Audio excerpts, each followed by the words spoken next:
नमस्कार साथियों, मैं हूं जितेश कुमार और आज हम इस बात पे चर्चा करने के लिए आए हैं कि क्या हमें विश्व में तृतीय विश्व युद्ध या थर्ड वर्ल्ड वार हमें होती हुई कुछ दिखाई पड़ रही है क्या। क्योंकि जब वर्ल्ड वार स्टार्ट होगा, या आप फर्स्ट देखिए या सेकेंड वर्ल्ड वार देखिए, उस वर्ल्ड वार को आप सही तरीका से स्टडी करने की हम कोशिश करते हैं तो हम पाते हैं कि वह एकाएक स्टार्ट हो नहीं गया था। धीरे धीरे वह एक से एक देश में फैलते जाता है और अंततः जब सारे लोगों का ग्रुप बट जाता है और ग्रुप बटने के बाद जब पूरी तरीका से फाइट स्टार्ट हो जाता है एक दूसरे के साथ, तो हमें पता चलता है कि वर्ल्ड वार स्टार्ट हो चुका है। आप इसी को थोड़ा सा परिप्रेक्ष्य में रखते हुए आप देख सकते हैं या देखने की आप प्रयास कीजिए कि जो सेकेंड वर्ल्ड वार हुआ था उसमें क्या हुआ था और फर्स्ट वर्ल्ड वार में। आज हम ये बातें क्यों कर रहे हैं कि वर्ल्ड वार होने वाली है क्या। ठीक है, आप हमें अपनी राय, आपकी जो अपनी विचार है हमें कमेंट के माध्यम से जरूर बताइए कि अगर होने वाली है तो आप लिख सकते हैं यस, अगर नहीं होने वाली है तो आप लिखिए नो।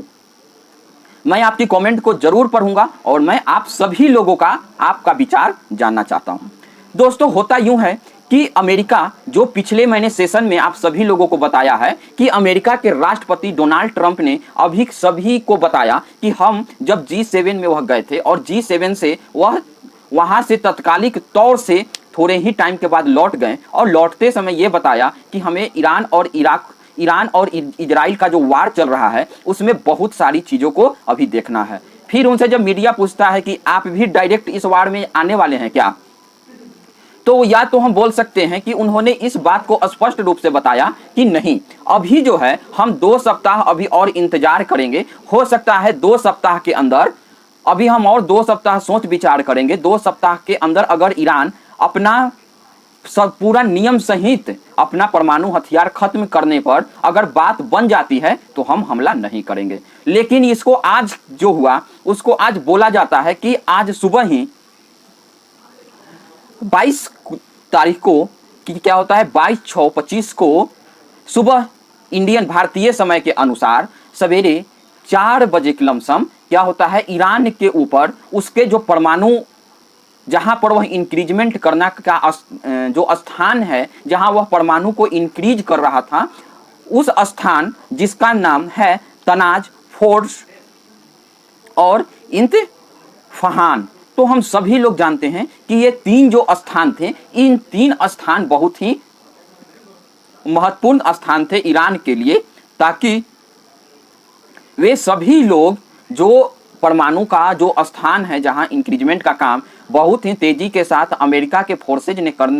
कर रहे थे, उसी को देखते हुए आज जबकि इजराइल उस पर बार बार बमबारी की है, लेकिन वह उसका नुकसान नहीं पहुंचा पाता है या नहीं पहुंचा पाने की कैपेबिलिटी जो इजराइल के पास नहीं है, वह कैपेबिलिटी अभी सिर्फ अमेरिका के पास ही था। इस बात को ये इस तरीका से समझा जा सकता था, जो फोर्ड वाला जो एरिया था वह क्या है, एक तो पहाड़ी वाला जो क्षेत्र है उस क्षेत्र में है। पहाड़ी क्षेत्र में, क्योंकि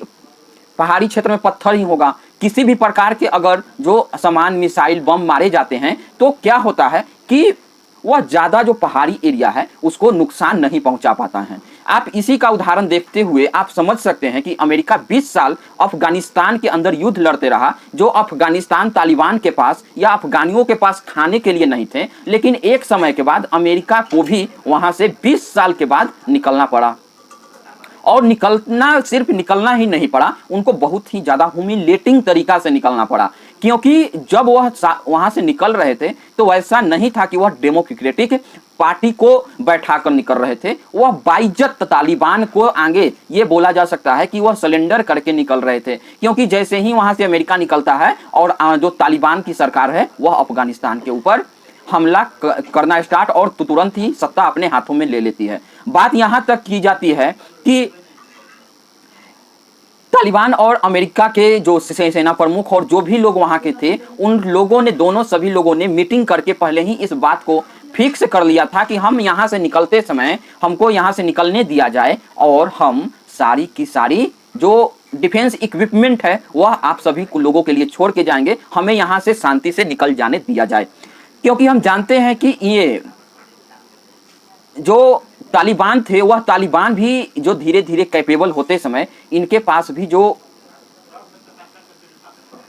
आर्टिलरी गन ये सब हुआ करता था वे आ गए थे, और इतने सारे जो फोर्सेस थे वे उनको निकलने के लिए हेलीकॉप्टर की ही आवश्यकता पड़ती। जैसे ही वह हेलीकॉप्टर उड़ाने की कोशिश करते तो उसमें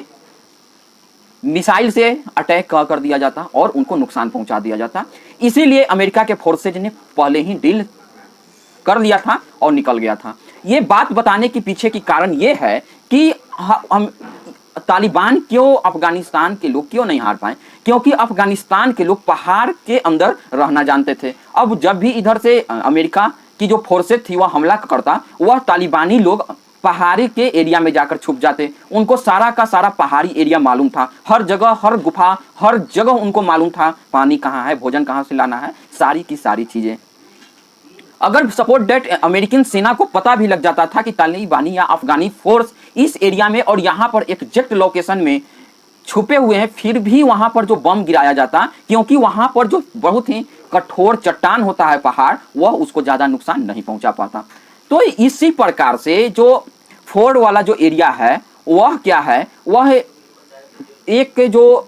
चारों ओर से पहाड़ है, उसके अगल बगल ऊपर से बिल्डिंग बना दिया गया है और जमीन के 30 मीटर नीचे उस साइड को विकसित किया जा रहा है या किया गया है, जहां पर ईरान जो है अपना यूरेनियम जो है वह इंक्रीज करने पे लगा हुआ है।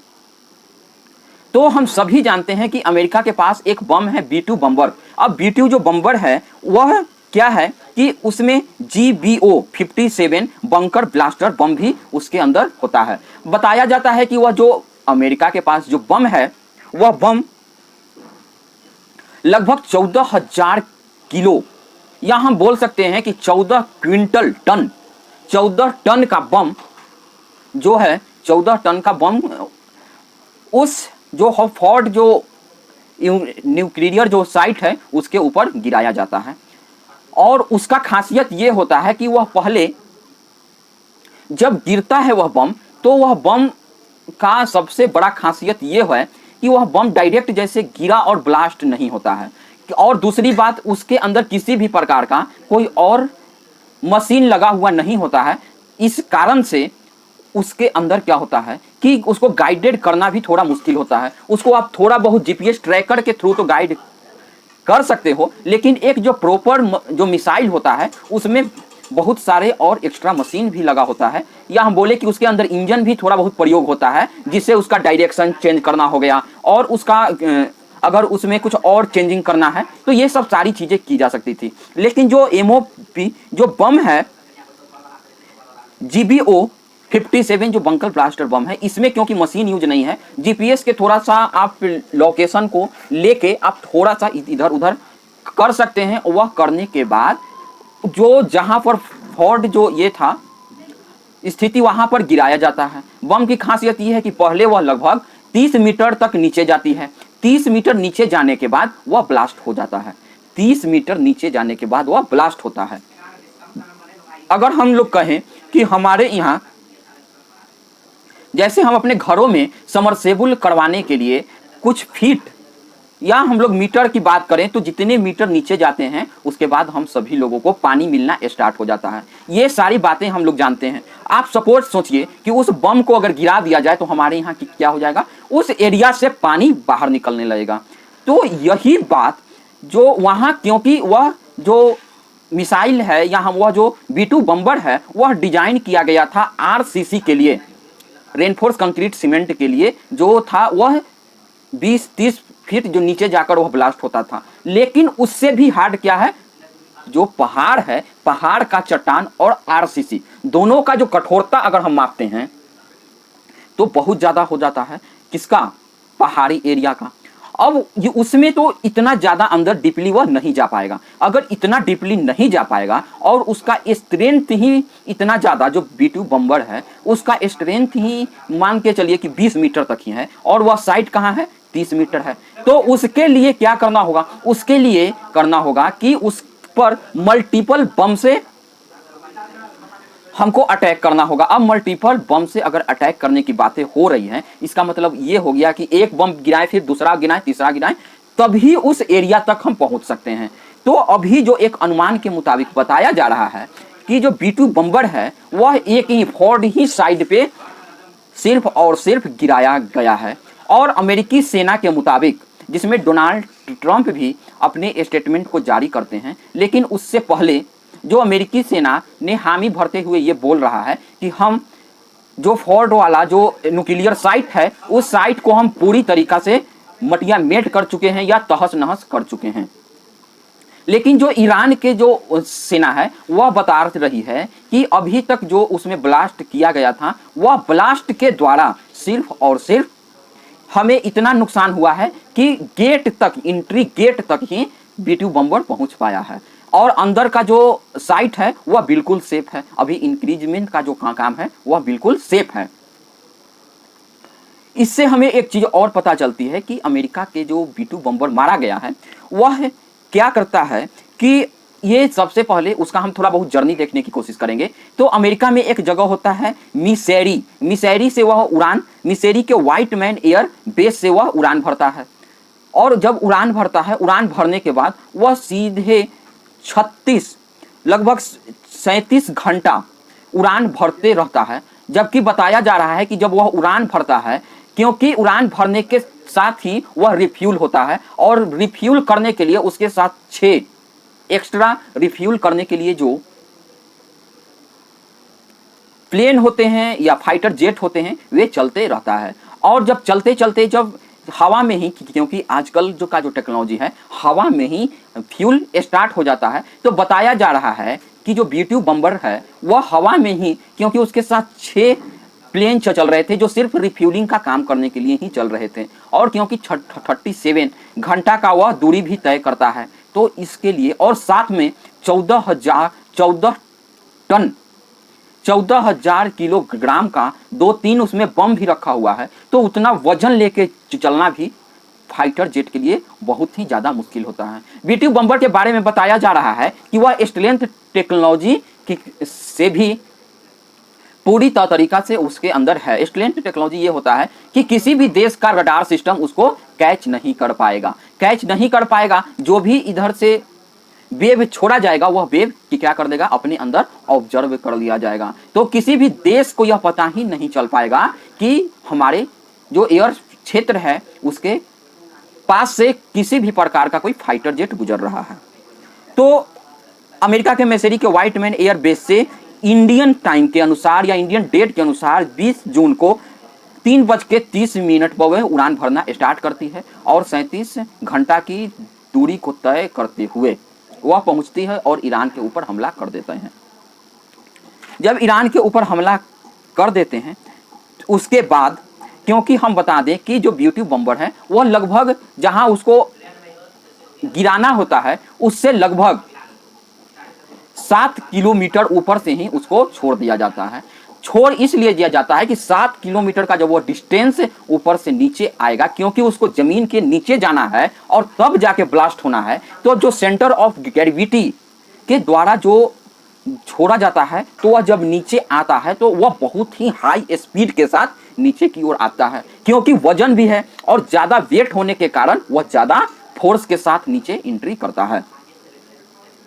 इसके साथ इजराइल के प्रधानमंत्री जो नेतन्याहू हैं वह अमेरिका के राष्ट्रपति को धन्यवाद देते हैं कि धन्यवाद, पीस के लिए पहले हमें ताकत दिखाने की आवश्यकता है। हमारे यहाँ आज से बहुत साल पहले रामचरितमानस लिखते हुए ये बता दिया गया है कि भय बिन होत न प्रीत, जब तक आप ताकत नहीं दिखाइएगा जब तक शांति नहीं आएगी। तो धन्यवाद देते हुए नेतन्याहू यही बोलते हैं कि हम शांति, अमेरिका इस क्षेत्र में शांति करने के लिए इजराइल का साथ दिया, इसके लिए धन्यवाद। उसके बाद एक बयान अमेरिका के राष्ट्रपति डोनाल्ड ट्रंप को भी आता है कि हाँ, हमने जो कोई देश की सेना नहीं कर सकता वह अमेरिकी सेना ने बिल्कुल कर दिखाया है, और अगर इसके वापस किसी भी प्रकार से अमेरिका के ऊपर ईरान कोई कार्रवाई करने की कोशिश किया जाएगा तो इसके नतीजे और ज़्यादा दुखदायी हो सकते हैं। इसी को आज पुनः डोनाल्ड ट्रंप ने याद दिलाते हुए इस चीज को बताया है, क्योंकि हर घंटे इस सिचुएशन अभी इजराइल और ईरान का युद्ध में चेंजिंग आ रहा है। अभी थोड़ा देर पहले पता चल रहा है कि ईरान ने भी अब इजराइल के ऊपर सुपरसोनिक मिसाइल से फिर से हमला स्टार्ट कर दिया गया है। इसमें हम जैसे ही और प्रोग्रेस देखते हैं आप सभी लोगों को इन्फॉर्म जरूर करेंगे। आप हमारे यूट्यूब चैनल से जुड़े रहिए और फेसबुक को देखते रहिए, और साथ ही साथ आप हमारे साथ जुड़े इसके लिए बहुत बहुत धन्यवाद। जय हिंद, जय भारत। आप सभी लोगों से अनुरोध है हमारा चैनल ज़्यादा से ज़्यादा लाइक कीजिए, सब्सक्राइब कीजिए